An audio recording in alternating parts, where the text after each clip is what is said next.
even in ancient Egyptian times and Roman times, people write about hernias and these lumps, but obviously it's very difficult to do much about it unless you've got a general anaesthetic. So really, until we had good general anaesthesia, there wasn't much you could do. And that came along in the sort of middle of the 19th century, 1840s. And then the chap on the left, Eduardo Bassini, the Italian surgeon, was probably the father of modern hernia surgery, because with general anaesthetics and also antisepsis, because he was the Italian equivalent of Joseph Lister. Joseph Lister in this country developed antisepsis and made surgery safer.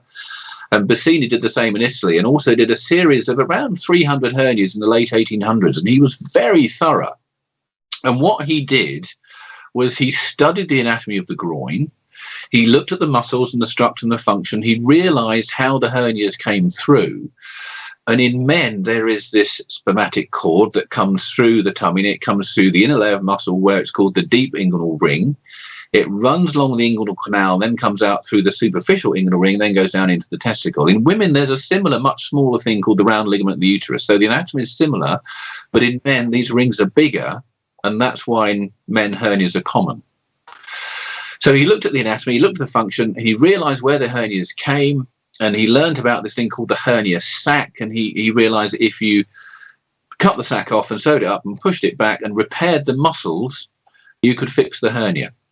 And of his 300 or so cases, he had a 3% recurrence rate, which is better, believe it or not, the Royal College of Surgeons tells us we get now, which is 5%.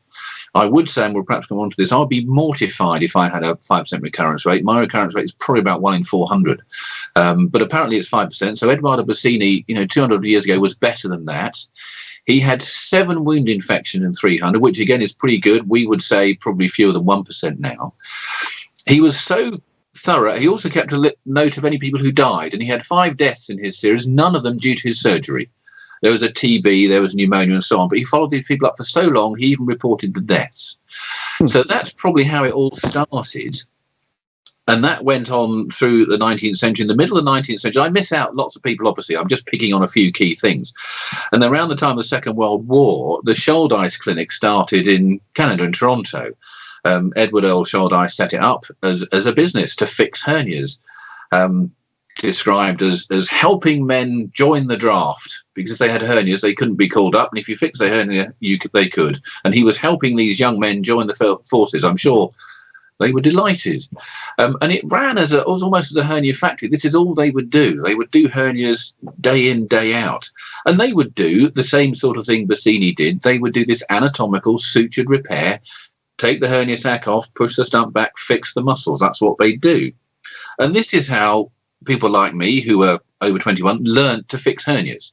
In the 80s and the early 90s when I was training, this is what you did. You learned about the anatomy, the structure and function of the groin, and you learned how to put it back together again.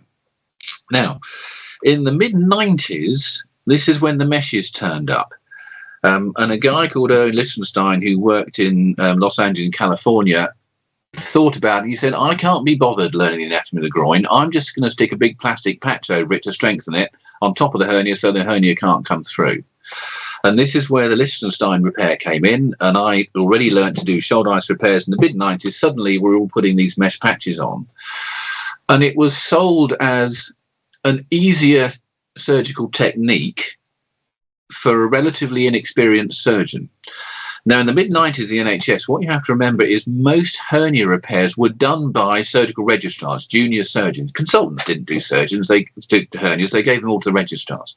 And this was sold as an easier technique for an inexperienced surgeon to do. It was also said it would have a lower recurrence rate and a lower complication rate. Neither of those is true. So it didn't live up to its billing.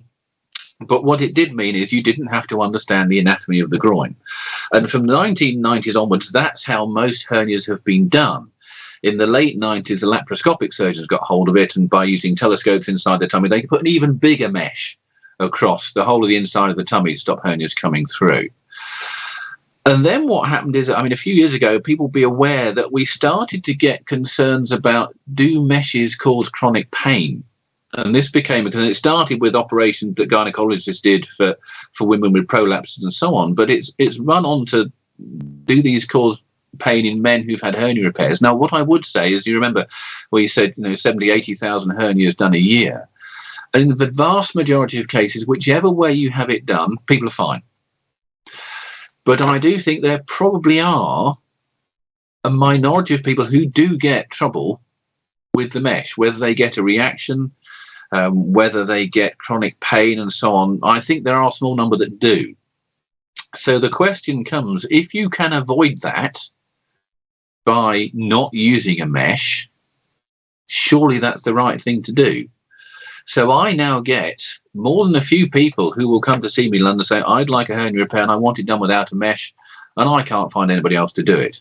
And, nor can I, actually.